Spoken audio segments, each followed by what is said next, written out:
오늘 이 시간에는 수요기도의 22번째 시간입니다. 방언과 예언의 은사 받는 법과 그것의 활용이란 제목으로 함께 말씀의 은혜를 나누기를 원합니다. 방언 그리고 방언, 통역, 예언, 이 3대 예언은 말의 은사죠. 말로 하는 거죠. 말이 참 중요한 겁니다.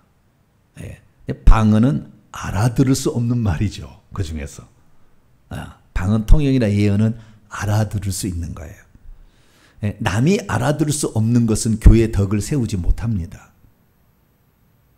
그래서 사도 바울은 이 남이 알아듣지 못하는 방언을 아주 중요하게 여기고 그 방언의 그 소리가 나올 때에 좀 유창하게 좀 세련되게 나오는 것을 최고의 은사로 여기고 교회 가운데 와서도 그 은사를 떠벌리고 자랑하는 자들을 향하여 너희들은 잘못됐어 라고 이제 교정해 준 것이 바로 고린도전서의 14장의 내용입니다. 그래서 우리는 방언이 무엇이고 방언 통역이 무엇이며 예언이 무엇인가에 관하여 지난주에 지난주가 아니네요. 몇 번 이렇게 여러 가지 일로 이렇게 몇 주 전에 이렇게 말씀을 드렸는데요. 그 영상을 보시면 다 나와 있으니까 그 영상을 참조하시면 될 것 같고 오늘은 그 방언의 활용 그 다음에 이 방언이나 방언 통역이나 예언의 활용이죠. 그리고 우리가 이 은사가 없다고 한다면 이 어떤 은사를 우리가 사모해야 되고 또한 이 은사를 받기 위해서는 또 어떻게 해야 되는 것인가 이 부분에 관하여 말씀을 오늘 살펴보려고 합니다. 고린도서 14장의 내용은 지난주까지 1절에서 19절까지의 내용이 교회의 덕을 세운 데 있어서 이 방언과 예언을 비교하면서 상대적으로 교회의 덕을 세우는 데는 방언이 유익하다. 아니 예언이 유익하다. 그래서 방언에 한계가 있으니 마음으로도 기도하고 영으로도 기도하고 마음으로도 찬송하고 영으로도 찬송하라. 그렇게 함으로 두 가지를 다 이렇게 해야 된다는 것을 분명히 지난번에 말씀을 드렸고요. 오늘은 20절부터 40절까지인데 20절부터 40절까지는 두 파트로 나눠볼 수 있습니다. 20절에서 25절까지 말씀은 방언의 그 목적과 예언의 목적이 다르다는 겁니다. 하나님 주신 목적이 다르다는 거예요. 그래서 그 주신 목적이 무엇인가? 방언을 주신 목적과 예언을 주신 목적이 뭔가? 이 부분을 25절까지 살펴볼 것이고 26절부터 40절까지 말씀에는 방언과 예언을 실제적으로 교회에서 공예배 시 사용할 때 어떻게 해야 되는 것인가? 방언도 사용할 수 있어요. 근데 그것을 어떻게 사용할 것인가? 라는 부분을 얘기를 하면서 결국에 큰 바운더리 안에서 질서를 지켜야 된다. 다시 말해서 이 은사가 교회에서 사용되어질 때는 철저하게 하나님의 그 질서 가운데서 이것이 돼야 된다는 거예요.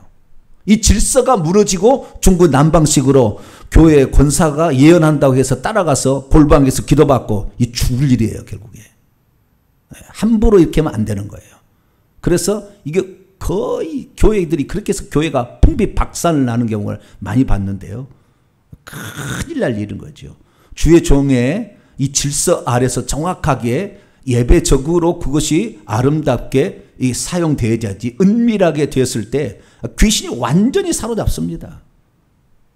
그래서 큰일 나는 겁니다. 그래서 이 질서의 문제 어떻게 은사가 교회에서 이렇게 사용되는 게 좋은가? 결국에는 품위 있게 질서 있게라는 말로 마무리를 짓고 있죠.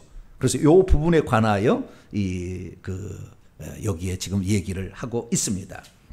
그래서 우리는 그동안에 이제 여기 14장까지 말씀을 통하여 12장부터 시작되는 은사의 문제가 마무리되는 것입니다. 그 12장 이전에도 공예배에 관하여 문제가 생겼죠. 그것은 뭐냐면은 11장에 교회에서 예배 드릴 때 뭐 머리에 쓰는 거, 그 다음에 성만찬 할 때에 주의할 사항 얘기를 했죠. 그리고 은사의 부분은 12장부터 얘기를 했습니다. 그래서 12장에 하나님께서 주시는 초자연적인 은사가 무엇인가, 9가지 은사를 이렇게 얘기를 했고, 또 직분의 은사를 얘기했고, 그 다음에 이것이 지체들이 하나씩 모여서, 근사들이 모여서 교회 되게 하는 그런 부분이 있다는 말씀을 드렸고, 13장에 사랑이라는 이 일반 은사의 은사 중에 최고의 은사는 이 사랑이라는 것이 없이 은사를 하게 되면 자기 자랑, 교만이 나올 수밖에 없고, 이것은 큰일 난다. 그래서 우리가 그 사랑이라는 그 은사 하에서 이 모든 것이 진행돼야 되는 것을 13장에 얘기했고, 이제 14장에 방언과 방언 통역과 예언의 은사를 얘기하고, 마지막에 은사를 어떻게 쓸 것인가 그 방법을 얘기함으로 마치고 있다는 것입니다. 그래서 오늘 이제 이 방언과 방언 통역, 예언이라는 이 세 가지 파트가 오늘로 마쳐지게 됩니다. 그래서 이 부분을 우리가 정리를 잘 하면은 좋을 것 같습니다. 자, 그러면 방언과 예언을 주신 목적의 차이를 말씀하고 있는 20절부터 25절까지 말씀을 보도록 하겠습니다. 자, 20절하고 21절 말씀을 먼저 성경으로 읽습니다. 시작. 형제들아, 지혜는 아이가 되지 말고 악에는 어린아이가 되라. 지혜는 장성한 사람이 되라. 율법에 기록된 바 주께서 이르시되 내가 다른 방언을 말하는 자와 다른 입술로 이 백성이 말할지라도 그들이 여전히 듣지 아니하리라 하였으니. 아멘. 이 원문을 보게 되면 형제들아, 너희는 그 지혜라고 되어 있는데, 지혜가 아니라 헬라 원문은 프레신이거든요. 이해들에 있어서 우리가 이렇게 그러니까 이성적인 생각을 봤을 때도 내가 지금 알지 못하는 말을 방언을 막 해가지고 내 자랑을 드러내는 것이 옳은 것인가? 아니면 이제 초신자들이나 믿지 않는 자들이 그걸 보면 미쳤다 할 거 아니에요. 이해들로 봤을 때도 우리가 어린아이가 되지 말고 유치하게 하지 말라는 거예요. 이해들에 있어서 아이들처럼 계속되고 있지 말아야 한다. 악에게는 너희가 갓난아기들로 그 아기에 대해서는 물들지 않아야 되겠지만, 이해들에 있어서는 장성한 사람들이 되어야 한다라는 거죠. 그러면서 하나의 예를 들은데, 율법 안에 기록된 채 있기를 주께서 이렇게 말씀하셨죠. 내가 다른 종류의 방언을 말하는 자들 안에서, 그리고 다른 종류의 입술들 안에서 이 백성의 장차 발언할 것이다.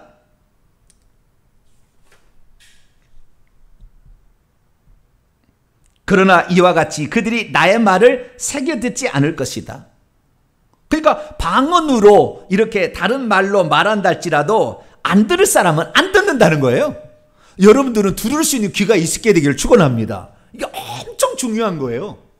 뭔가 들을 수 있는 귀가 있다는 것은 복 중의 복입니다. 아무리 들려줘도 귀에 박히게 얘기해줘도 그것이 중요한지를 몰라. 그런 사람이 있어요. 하나님께서 평소 때 하는 말이 아닌 이상한 말을 막 한다 할지라도 그 백성은 안 들을 거라는 거예요.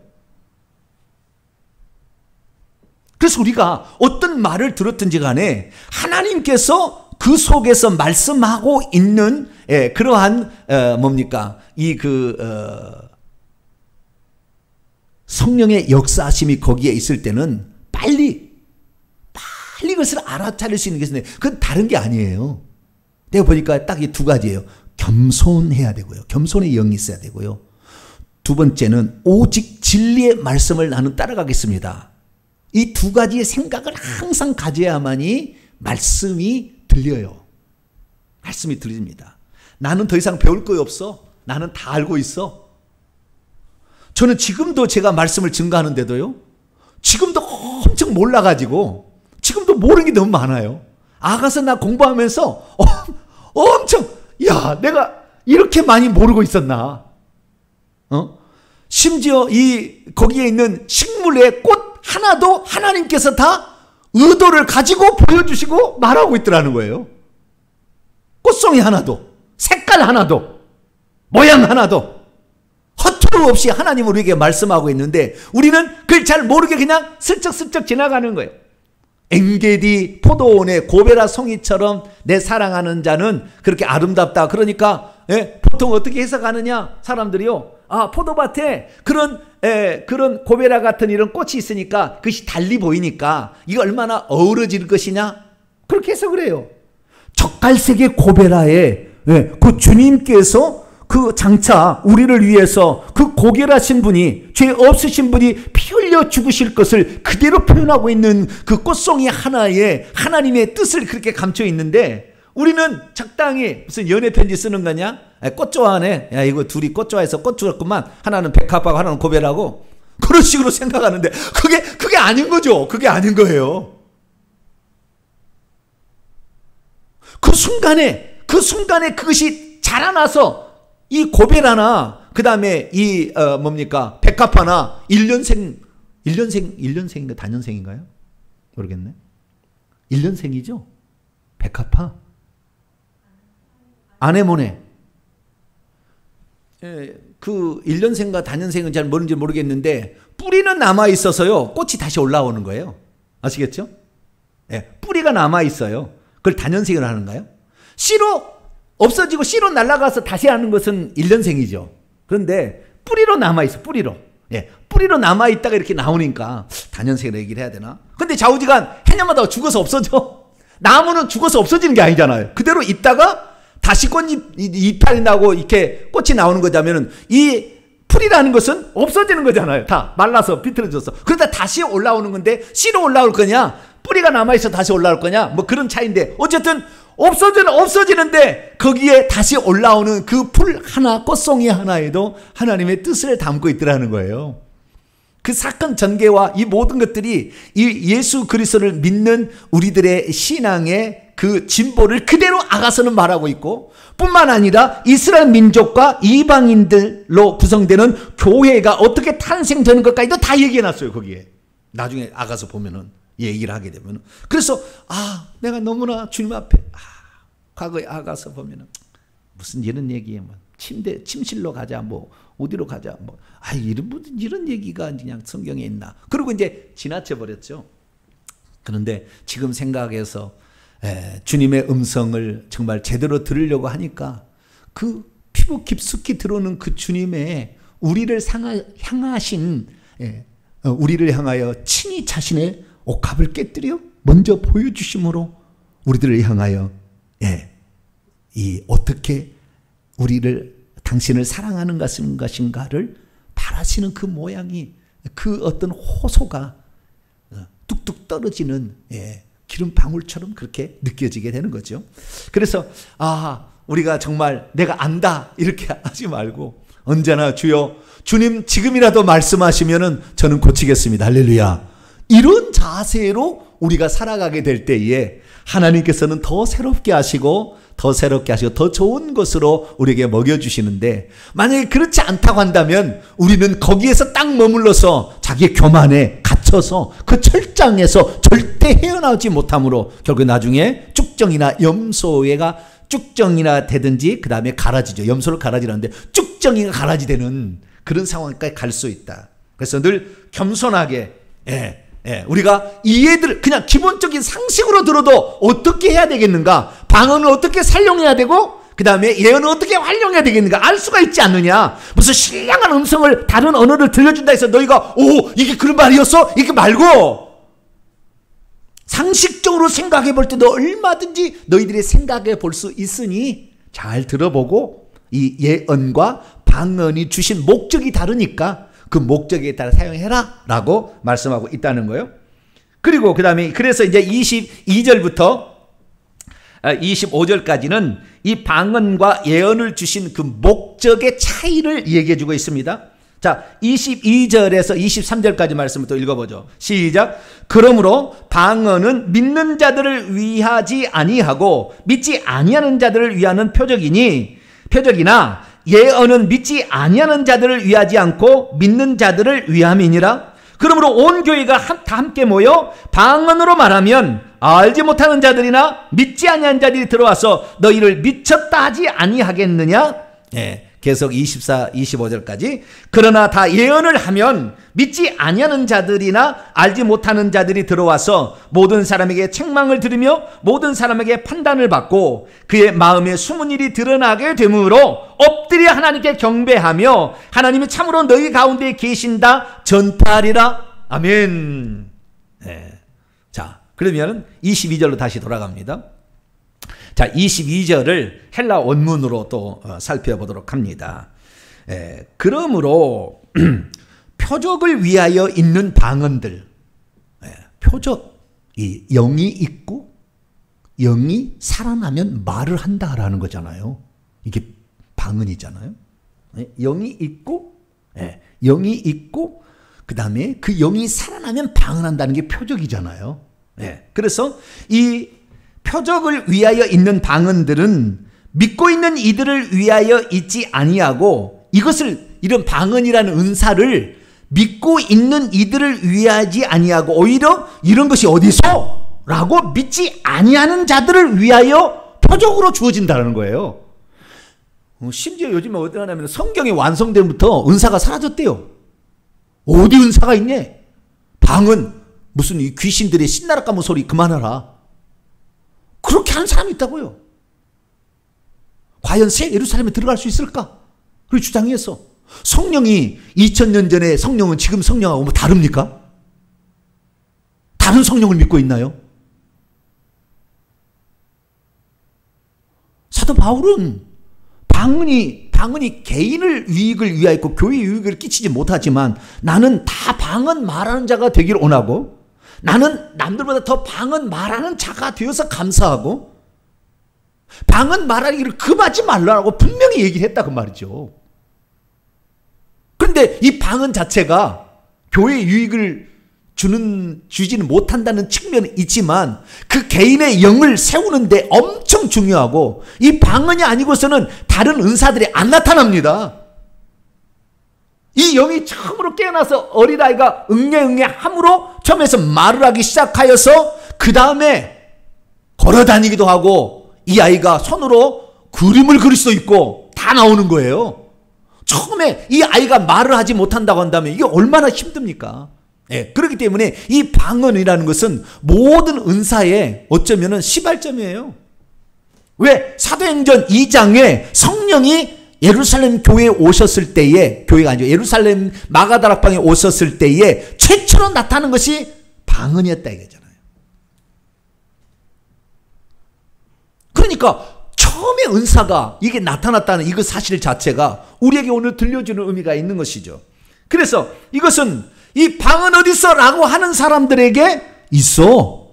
방언만이 아니라 너의 과거도 볼 수 있고 너의 미래도 볼 수 있어.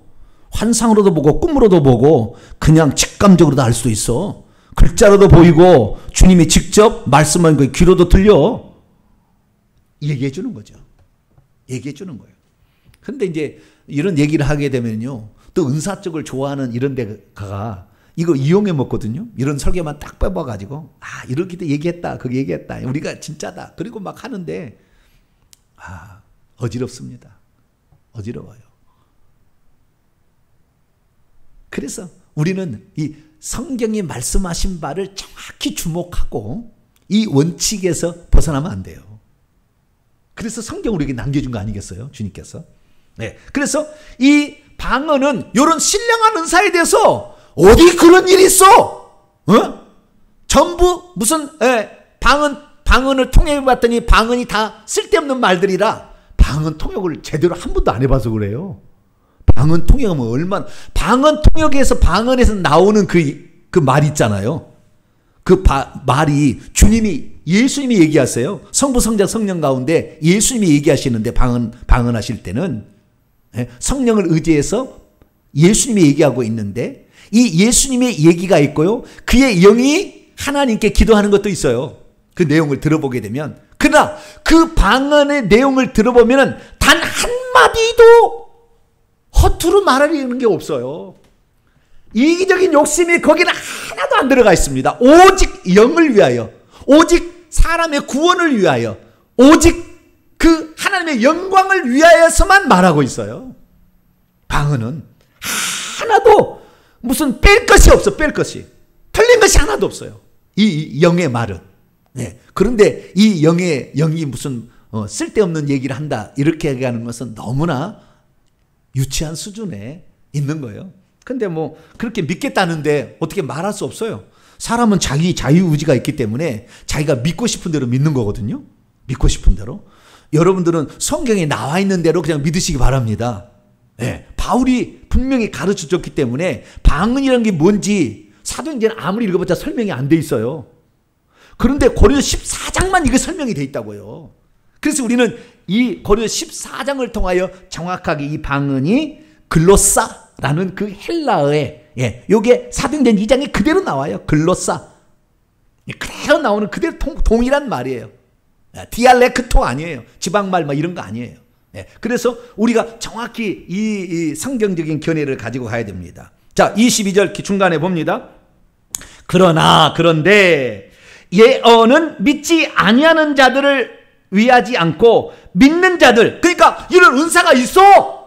그렇지. 하나님이 지금도 말씀하셔. 그런데 조금 잘못 나오면 무슨 직통계시 그 이단이야 이렇게 얘기하거든요. 예언을 막 한다. 그 다음에 환상을 얘기한다. 무슨 지금 시대에 직통계시가 있어? 성경 위에 무슨 직통계시가 있어? 그렇게 얘기한 사람이 있거든요. 네. 아니 하나님이 지금 돌아가셨습니까? 성령이 안 계십니까? 지금 말씀 못 하십니까? 그러나 우리가 어떻게 그것이 귀신이 아닌지를 정확히 알아야지요. 귀신이 말하고 있지 않는지를. 그것은 그 말씀하시는 이가 성경의 말씀하고 단 하나도 위배되지 않아요. 단 하나도 위배되지 않아요. 만약에 거기서 하나라도 위배된 말이 나왔으면은 그는 양신이 역사하고 있거든, 귀신이 역사하고 있거든, 그런 거예요. 금방 할 수 있어요. 그냥 성경에 정통해야 됩니다. 이 성경을 다 암송해야 돼요.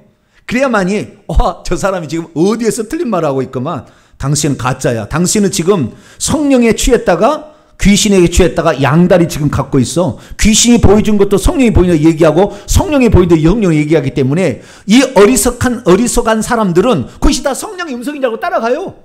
그래서 막 목요 집회, 화요 집회 막 따라가는데 일평생에 고생만 합니다. 영혼만 맨날 어린아이처럼 끌려다니다가 이리 치고 저리 치고 귀신이 충만해서 나중에는 무슨 얘기도 듣지 않은 완악한 양심에 화인 맞은 자로 뚝 떨어져서 절대 구원은 아니겠지만 좌우지간 세우삼 성에 들어가기 어렵게 돼버려요. 그래서 여기 예언은 믿지 않는 이들을 위하여 있지 않고 오히려 믿는 이들, 영적인 세계가 있어. 예언도 있지. 하나님 지금도 말씀하셔. 라는 자들을 위하여 있는 것이다 이거예요. 그런데 이 방언에 이제 여기 단점이 나와요. 방언에. 그래서 이 예언을 주신 목적과 방언을 주신 목적에 차이가 있다는 거죠. 예. 여기에서는 다르게 얘기하는데 하나는 표적으로서 성령이 지금도 역사하고 있고 그 다음에 이것이 있다라는 그 측면을 둘 다는 분명히 얘기하고 있지만 대상의 차이가 약간 있다라는 거예요. 그러면 예언은 어떤 목적으로 주어진 거냐? 방언은 우리가 그동안에 얘기를 했었죠. 방언은. 자, 방언은 14장 2절을 볼까요? 2절. 읽습니다. 시작. 방언을 말하는 자는 사람에게 하지 아니하고 하나님께 하나니 이는 알아듣는 자가 없고 영으로 비밀을 말함이라. 예, 영으로 발설하는 거예요. 어떤 비밀한 것들을. 예, 예수님이 얘기하는 것을 얘기하고 있는 거예요. 예수님이 얘기하고 있는 것을. 그래서 주님의 음성을 계속 내용은 듣고 있는 거죠. 그때. 아들아, 너가 가는 길에 많은 힘이 들 것이다. 그러나 너가 나를 향한 네 마음을 내가 보고 있으니 용기를 내라. 그런 말을 방언으로 하고 있는 거예요, 지금. 그러니까 그것을 내가 영으로 방언을 기도하게 되면은 주님의 음성을 내 영으로 듣기 때문에 내 영이 강해지는 거예요. 단단해지고 세상의 어떤 물정에 흔들리지 않는 사람이 되는 거죠. 뿐만 아니라 이것은 영으로서 하나님이 얘기하는 것을 말한다고 한다면 13절, 14절을 14절을 읽어보세요. 14장 14절 시작. 내가 만일 방언으로 기도하면 나의 영이 기도하면 나의 마음은 열매를 맺지만 내 영이 또 기도하는 거예요. 하나님, 내가 예수 그리스도를 믿게 되었는데 하나님, 내가 세상의 유혹을 떨치며 살아가기가 너무 힘들어요. 주님, 내 앞길에 주님께서 나를 손잡아 주시고 나를 이끌어 주세요. 내 사랑하는 어머니 아직도 예수 그리스도를 믿지 않고 있어요. 예수님, 하나님, 내 어머니 예수 믿고 천국 가게 도와주세요. 이렇게 영이 기도하고 있다니까, 통역에 보면. 그래서 이 방언이라는 것은 주님께서 그에게 지금 잘하고 있다 격려도 하고요. 그 다음에 너가 지금 잘못하고 있다. 예를 들어서 장로들 이런 얘기 많이 나와요. 너는 주의 종을 대적하지 말라. 너가 그동안에 몇 번의 사건을 통해서 내가 너에게 경고를 했지만 너는 왜 그것을 모르고 주의 종을 대적하느냐. 이런 말이 장로들이 많이 나와요. 해보면. 여러분은 어떤 직책에 올라가더라도 절대 그렇게 하지 마세요. 그래서 그 주님의 음성은 어쩌면 격려, 위로하는 것도 있지만 하나는 책망하는 것이 있어요. 죄를 들추어내는 거예요. 막. 네, 이렇게 예수님이 말씀이 이렇게 얘기하고, 그 다음에 또 하나의 측면은 뭐냐면 나는 내가 이렇게 되기를 원한다. 너가 아무도 교회를 지키지 않을 때 너 혼자 남아서 이 교회를 위해서 기도해서 네 눈물 흘린 것은 내가 알고 있으니 너를 내가 이 교회를 살리기 위한 종으로 내가 너를 세웠느니라. 너는 교회가 힘들다고 이리저리 왔다 갔다 교회 옮기지 말고 그 자리를 지키거라. 사명을 줘요. 들어보면 예수님 말씀 14장 2절의 말씀이 오면 그런 사명도 나와요. 거기에.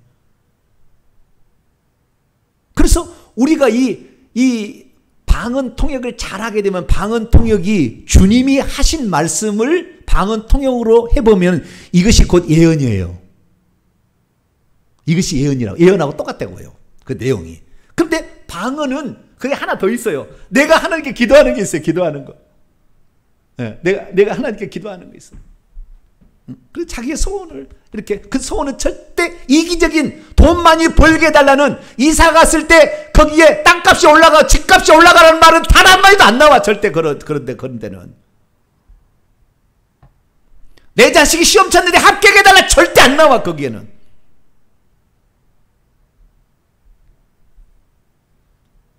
절대 그런 얘기 안 나와요. 근데 우리가 물어보러 갈 때는 어떻게 해요? 네? 내가 이번에 집을 팔고 이사를 가면 집값이 2배로 올라갔어요. 못 올라가게. 그거 알아보러 가는 거거든요.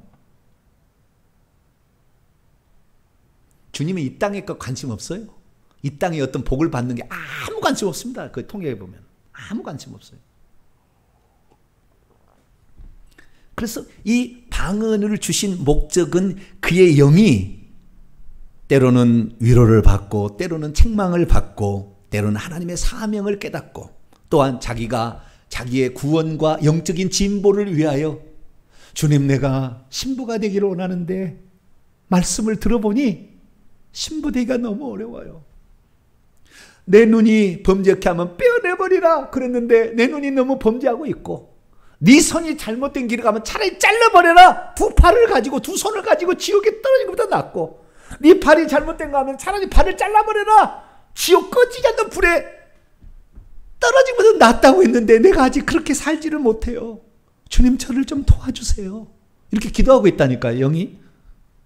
이것이 방언 통역에 하면 나와요.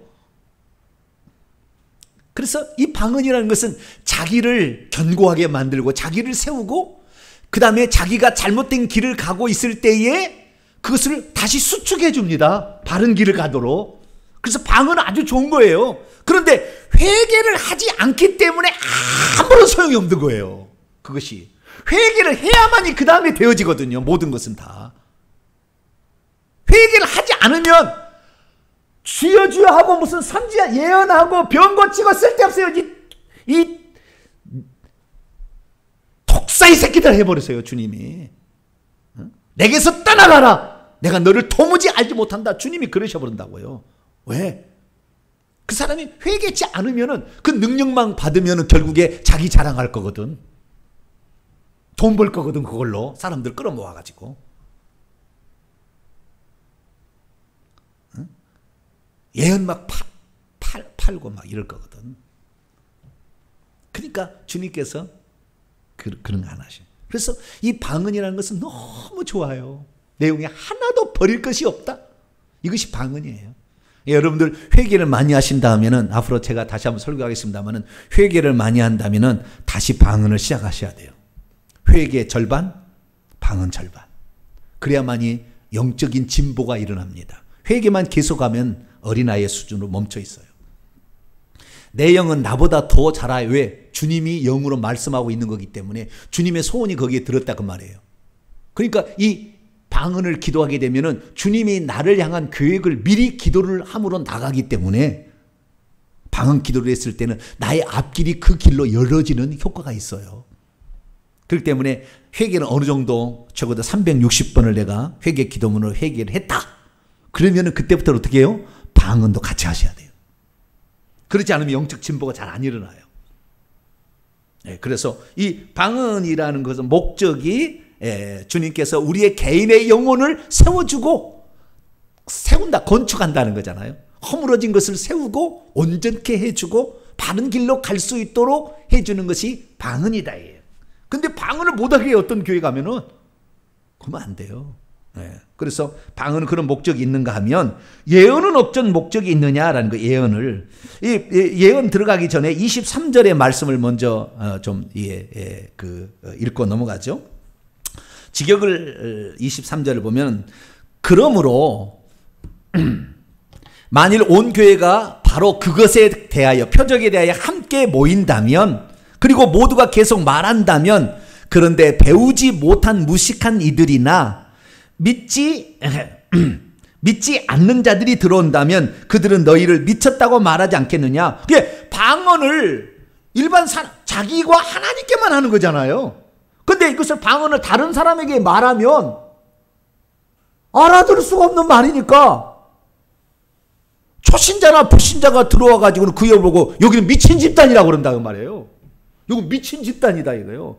믿지 아니한다리요. 믿지 않는 것을, 예언의 은사를 믿지 않는다들은 저것들 귀신 신나라 까문 소리 하고 자빠졌다. 직통계시, 어디 직통계시 있어 이단들아, 이렇게 해버린다니까요.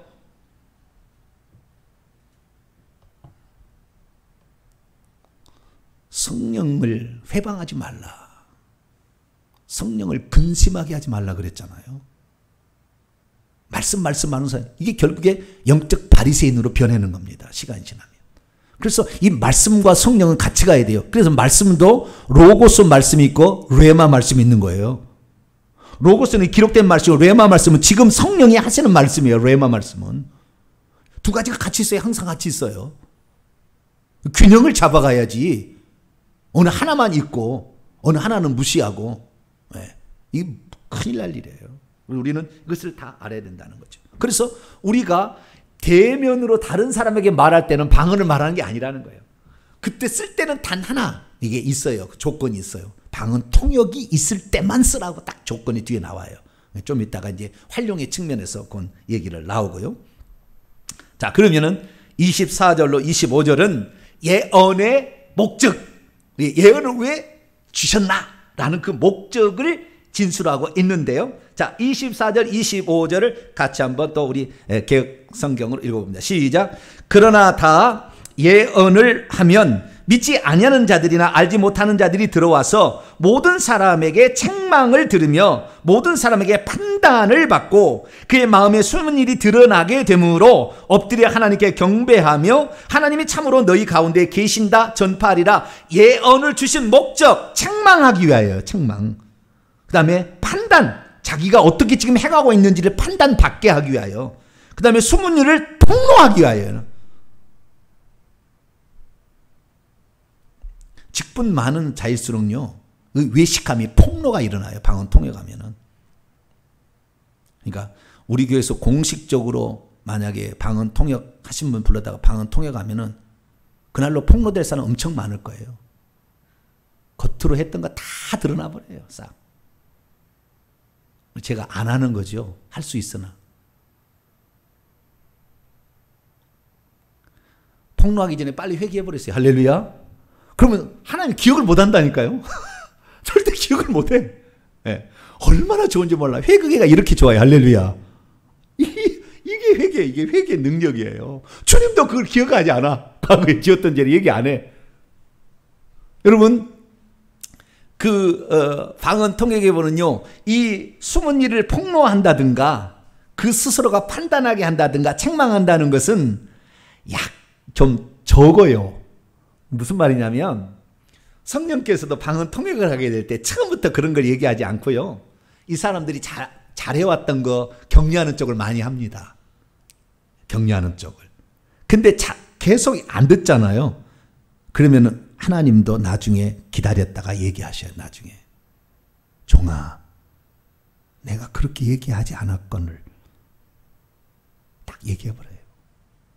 하나님도 처음부터 막 네가 이런 자다 막 지금 그거 안 좋아하세요. 그거 막 폭로하는 거. 근데 이런 게 나중에도 나와요. 그러면 처음에는 어떻게 하느냐, 처음에는 14장 3절이에요. 이렇게 하세요. 처음에는 성경은 똑같아요. 14장 3절. 예언을 할 때 이렇게 하나님이 예언을 하는 거예요. 자, 14장 3절 있습니다. 시작. 그러나 예언하는 자는 각 사람에게 말하여 덕을 세우며 권면하며 위로한 거예요. 그 사람을 세워주고 그 다음에 잘할 수 있도록 너 잘하고 있다. 그러니까 권면하고 위로하고 네가 이렇게 눈물 흘려 기도했던 것을 나는 보고 있었다. 딱 얘기를 하셔요. 이렇게. 이 측면이 훨씬 더 강하고요. 그 다음에 뒤에 나온 것이 책망하고 판단하고 폭로하는 이런 것들은 부차적으로 나오지, 이것이 중점적으로 나오지 않아요.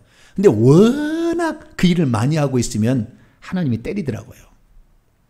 워낙 그 일을 많이. 이 사람이 이렇게 갖고는 새로운 세상에 못 들어갈, 염소될 것 같으니까 확 때리더라고요. 이것이 바로 예언의 길인데 예언이 더 있어요. 31절에 한 가지가 더 나와요. 한 가지가 더 나오는데 31절을 또 읽어봅니다. 시작. 너희는 다 모든 사람으로 배우게 하고 모든 사람으로 권면을 받기 위하여 하나씩 하나씩 예를. 권면 아까 나왔고요. 배우게 하고. 방언 통역을 들어보면요, 엄청 많이 배워요. 주님이 이걸 원하시는구나. 주님이 이것을 아주 싫어하시는구나. 주님이 제일 방언 통역에서 제일 싫어하는 것이 1번이 주의 종을 대적하는 거예요. 제일 싫어하는 그 통역 내용을 분석해 보면 제일 싫어하는 것이 주의 종을 대적하는 거예요. 그게 제일 싫어해요. 그 가면 대대로 징계가 있을 거거든요. 살아보면 알아요. 그런지 안 가는지. 교회 분열 일으키고 주의 종을 대적하는 거, 이거 엄청 주님이 싫어합니다. 그래서 이런 얘기들을 통하여 우리가 무엇을 지금 우리가 주의해야 될 것인가를 배울 수 있다는 겁니다. 예언을 통해서 배울 수 있다는 거예요.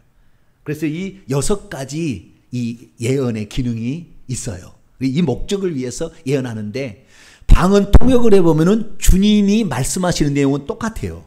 예언하고. 예언이라는 것은 내가 그 사람을 보고 주님이 하신 말씀을 말하는 거잖아요. 방언 통역이라는 것은 그 사람이 말하는 것을 내가 얘기를 해주는 것 뿐이에요. 상대방이 방언하는 것을 듣고 내가 얘기해주면 그걸 방언 통역이라고 그러고, 성령이 직접 나에게 그 사람이 얘기하는 것을 얘기하면 예언이라고 그러는 거예요. 그래서 반드시 방언하는 자는 방언 통역하기를 애쓰고 방언보다는 예언하기를 힘쓰라 라는 얘기가, 방언 통역을 반드시 힘쓰고 예언하는 얘기가 그래서 하는 얘기예요. 방언은 절대 알아들을 수 없기 때문에 자기와 하나님과만 관계하는 거지만 방언 통역이나 예언을 하게 되면 알아들을 수 있는 말로, 모국어로 말하기 때문에 알아들을 수가 있잖아요. 그래서 그것을 통해서 배울 수가 있어요. 주님은 이걸 싫어하는구나.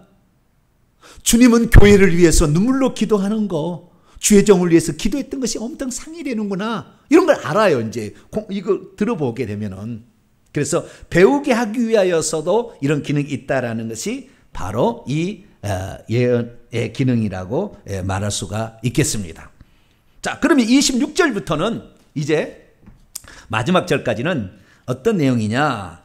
이 내용은 실제 활용할 때 공예배 가운데에서는 어떻게 할 것인가?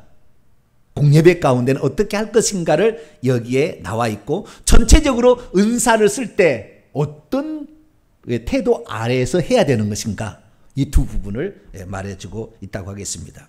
26절부터 보게 되면 그러므로 형제들아 어찌할까, 시간이 좀 가서 제가 설명을 쭉 해버려야 되겠습니다. 너희가 모일 때에 각각 모일 때, 그 교회에서 모일 때 찬송하는 것도 있을 것이고 가르치는 말씀도 있을 것이고 글씨에 주시는 계시도 있을 것이고 방언도 있고 방언 통역함도 있을 거라는 거예요. 그런데 이 모든 것은 다 교회의 덕을 세운다는 교회를 건축하기 위해서 이것을 써야 된다는 겁니다. 27절, 그래서 만약에 방언을 교회에서 쓴다고 한다면 반드시 해야 될 절차와 방법이 있으니 27절에 뭐라고 나와 있느냐, 27절에 이렇게 나와 있는 거예요.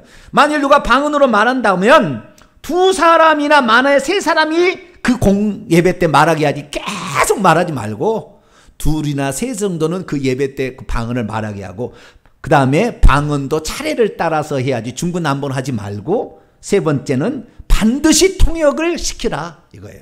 그러니까 교회에서 예배 가운데 방언을 쓰려면 통역자가 없이는 하지 말라 이거예요. 하지 말라. 왜? 알아들을 수 없는 말을 얘기했죠. 무슨 소용이냐 이거예요.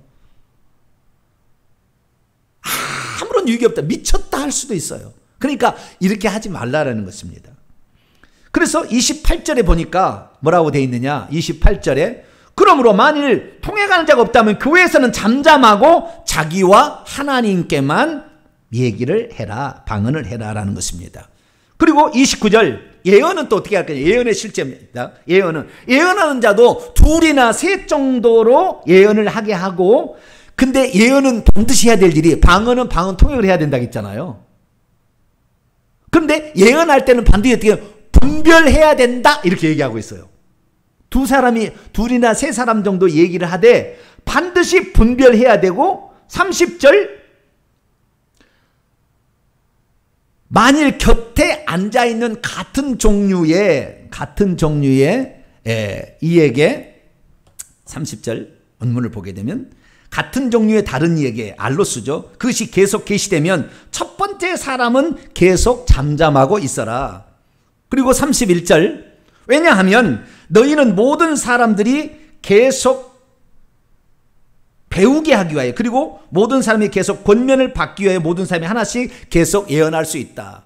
이게 무슨 말이냐면요, 그 다음에 예언하는 자들은 32절에 예언하는 자들에게 제재를 받는다 라고 얘기해 주므로 여기까지 예언에 있어서 실제를 말해주고 있는데요. 예언은 이 말을 하는 거잖아요. 근데 방언 통역이라는 것은 저쪽에서 말하는 것을 내가 알아듣고 통역을 해주는 거거든요. 그 통역하는 방식이 저쪽에서 말할 때, 그 방언할 때, 그 방언의 전체적인 내용이 무슨 내용인지 들려지는 방언 통역이 있어요. 이게 제일 안 좋은 방언 통역이에요. 좀 밑에 방언 통역입니다. 전체적인 내용이 알아져서 얘기를 하는 거예요. 두 번째 방언 통역은 뭐냐면 저쪽에서 얘기하는 것이 모국어로 들려요. 한국말로. 저 사람은 분명히 방언하고 있는데 내 귀에는 어떻게 들려요? 아들아, 이렇게 한국말로 들려버려 그냥. 그래서 그것을 얘기해 주는 거예요. 이렇게 얘기해 주는 거예요. 그 다음에 3번째는 어떻게 하냐면은, 3번째는 방언을 말하게 될 때 이 글자가 보여. 글자가 한글의 글자가 보인다니까요. 글자가 입에서 막 나와. 근데 어떤 사람은 그 말할 때 주님이 보여가지고 주님이 입에서 막 말이 나오는 글자가 촥촥촥촥 써져요. 분별 메네메네 대겔 우바르시 써듯이 이렇게 촥촥촥 써져요. 그래서 그걸 읽어요. 그런 것도 있어요. 근데 이 3번째는 거의 뭐 없는 그런 쪽이고요. 이쪽은. 2번째가 이제 보편적인 바람직한 방언 통역인데, 이 방언 통역도 그것이 들려지게 되는데, 이 들려지는 것을 바로 말하고 바로 직독직해 할 수 있다고요. 직독직해. 이렇게 하는데 요 정도 수준만 돼도 엄청난 거죠. 그런데 직독직해 하다가 잘못 얘기해서 그 사람이 죄가 막 들통나게 되면 안 되니까, 때로는 그것이 방언을 하나님께 기도하게 되면은 직독직해라 할지라도 하나님이 적당 수준의 언어를 바꿔서 말해줍니다. 실제로 그렇게 말을 하지 않고 있지만, 그래서 그 사람은 알 수 있도록 이렇게 말을 해줍니다. 이것이 이제 방언 통역이라 한다면, 예언은 뭐냐? 예언은 저 사람에 대해서 내가 얘기를 하는 거잖아요. 그러니까 상당히 뭔 영향을 받냐면은 내가 깨끗한 정도의 매우 많은 영향을 받아요. 예언은. 방언 통역은 어느 정도 수준이 돼야 되는 것이고, 예언은 내가 저 사람이 돼서 할 때 무슨 말이 막 떠올라. 그 다음에 어떤 환상이 보여. 과거에 그 환상이 보이거나 미래 환상이 보여가지고 내가 얘기를 하는데 그 환상을 내가 해석하는 데서 잘못 해석할 수가 있어요.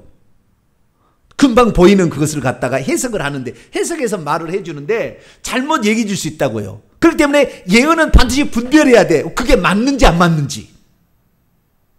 성경에 맞는지 안 맞는지를 분별해야지. 분별하지 않게 된다고 한다면 잘못 예언할 수. 왜? 그 사람의 영적 상태가 죄를 짓고 있는지 회개를 많이 했는지 안 했느냐에 따라서 이것이 선명하고 흐릿하고 이게 차이가 난다 그 말이에요. 그런데 이 예언을 감히 권사나 이런 사람이 가서 받고 있다. 여러분 영혼을 망가뜨려버려요. 망가뜨려버려요. 하나님을 위해서 평생 산다고 오직 매일마다 기도하면서도 제대로 안 나오는데 세상 일 다 하면서 하는 사람에게 가서 예언을 받는다. 그런 일을 하지 마세요. 안 하는 게 좋아요. 원매 나갔는데 안 하는 게 좋아요. 더러움이 다 섞여 나가요. 더러움이. 그래서 반드시 분별하라 이렇게 말씀하고 있다는 겁니다.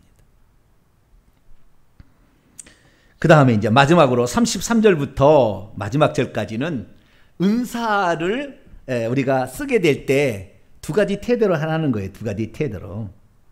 질서를 지키고 품위 있게 하라. 이 두 가지로 이제 요약을 딱 해놓고 있습니다.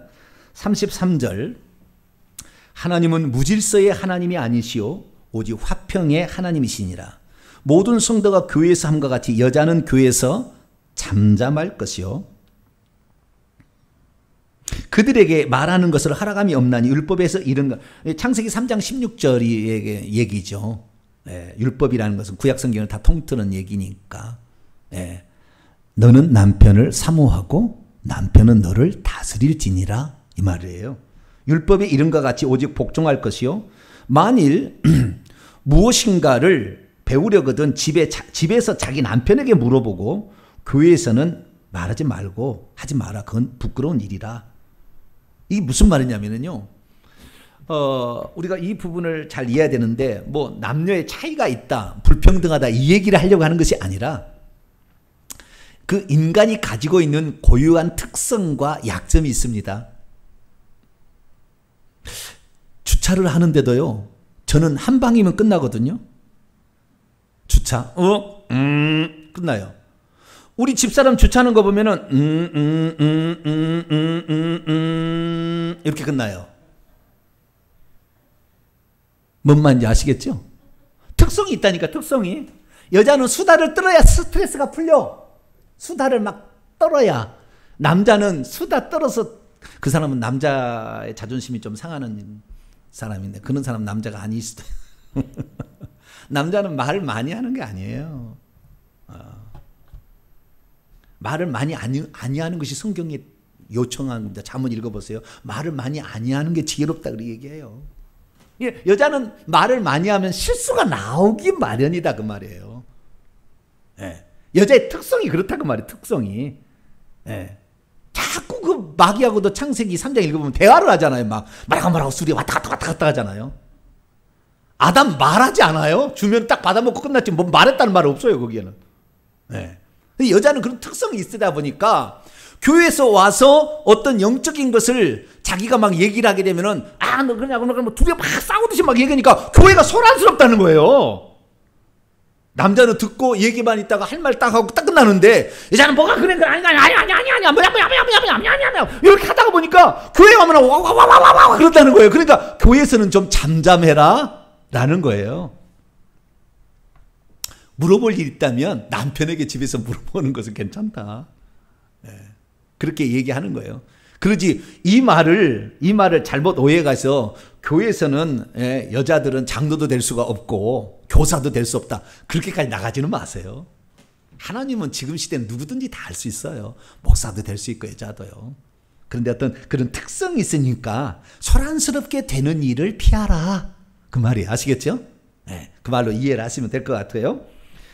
그래서 36절 하나님의 말씀이 너희들로부터 난 것이냐 또한 너희에게만 임한 것이 아니냐라는 거예요. 아니라는 거. 다른 사람도 있으니까 들어봐야 되는데 여자들은 말을 많이 하다 보니까 아무래도 소란스럽고 시끄럽고 이러니까 교회가 어떤 품위가 떨어진다는 거예요. 꼭 그런다는 건 아닙니다. 여자가 뭐 그렇다고 해서 다 나쁘다는 건 아니에요. 그럴 가능성이 이제 있는 것이죠.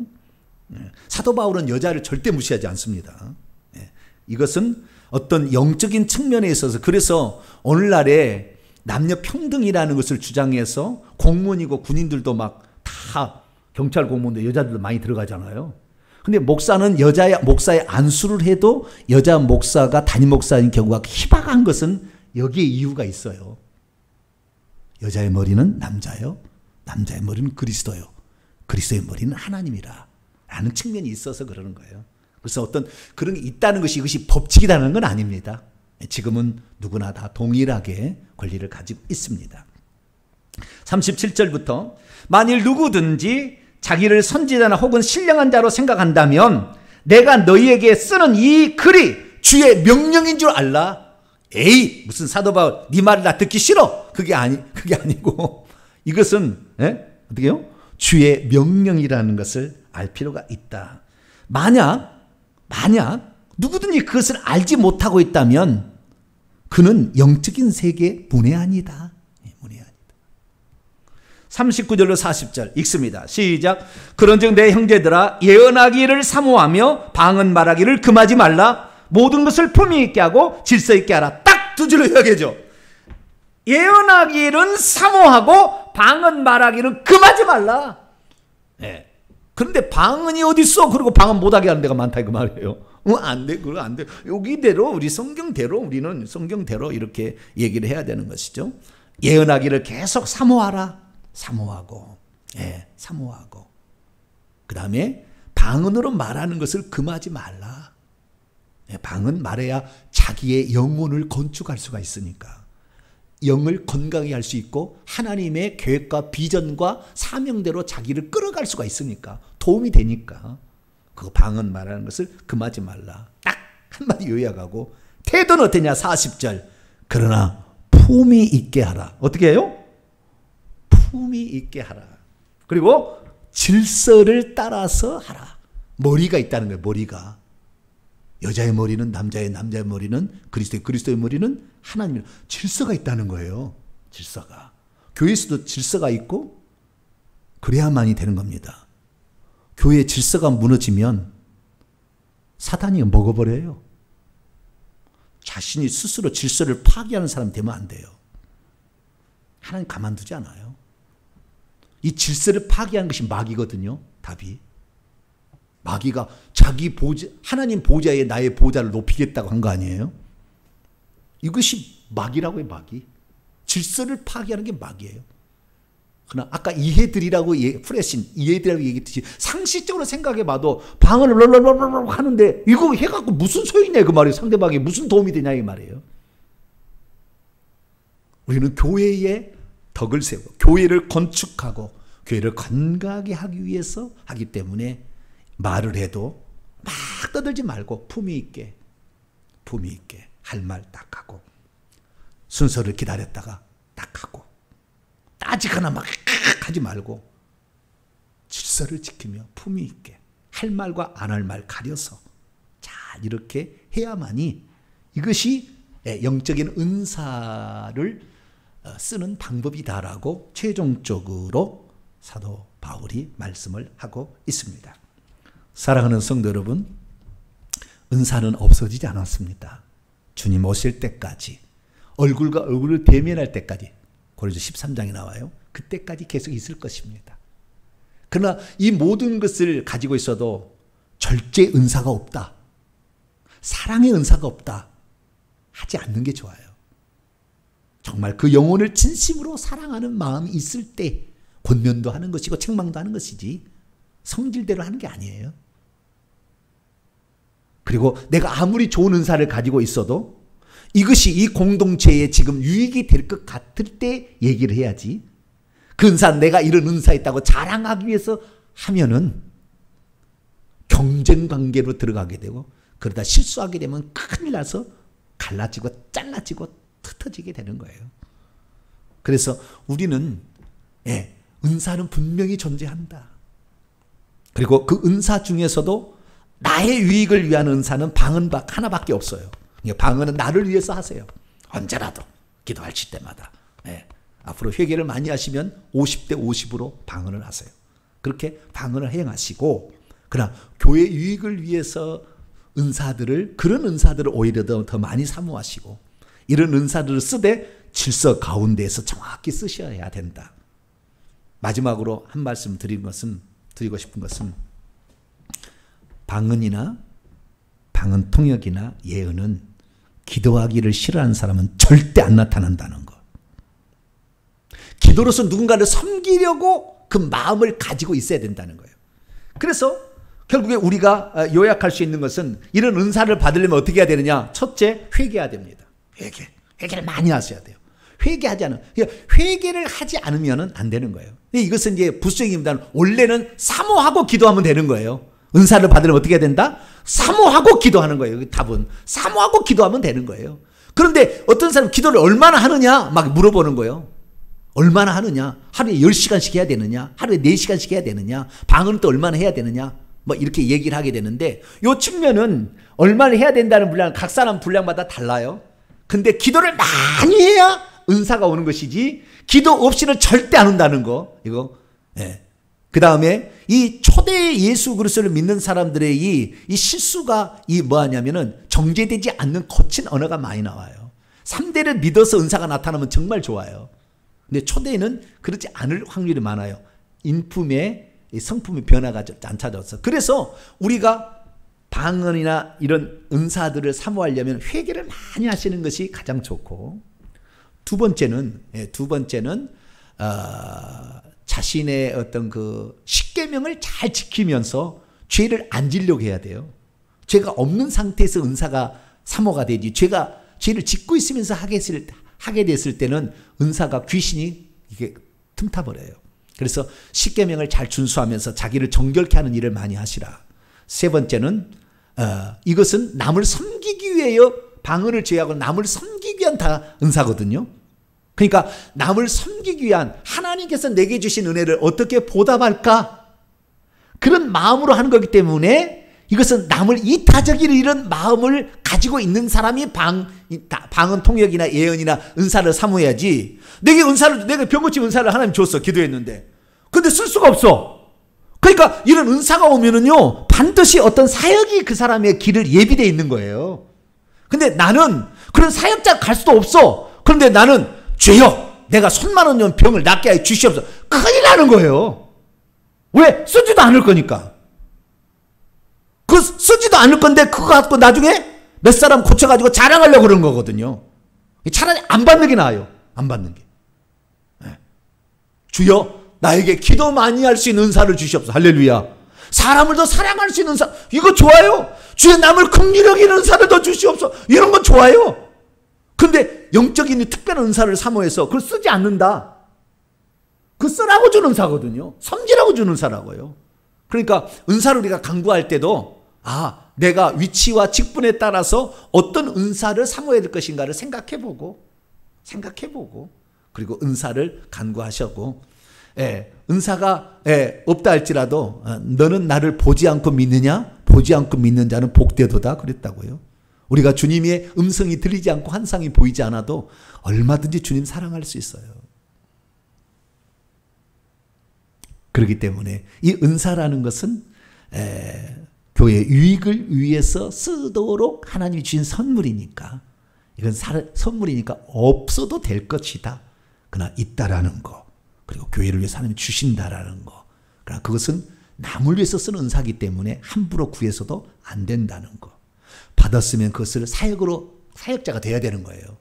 그렇게 생각하시고 이런 은사도 구하시게 되기를 바랍니다. 기도하겠습니다. 걸어가신 하나님 감사합니다. 여러 은사들과 또 방언 통역, 예언에 대해서 들었습니다. 사도 바울이 우리에게 성령으로 주신 말씀을 주의 말씀으로 듣고 이 안에서 우리도 구하고 사모하고 또 우리가 협력하여서 아름다운 교회, 세우는데 귀하게 쓰임받는 은사들 되게 도와 주옵소서.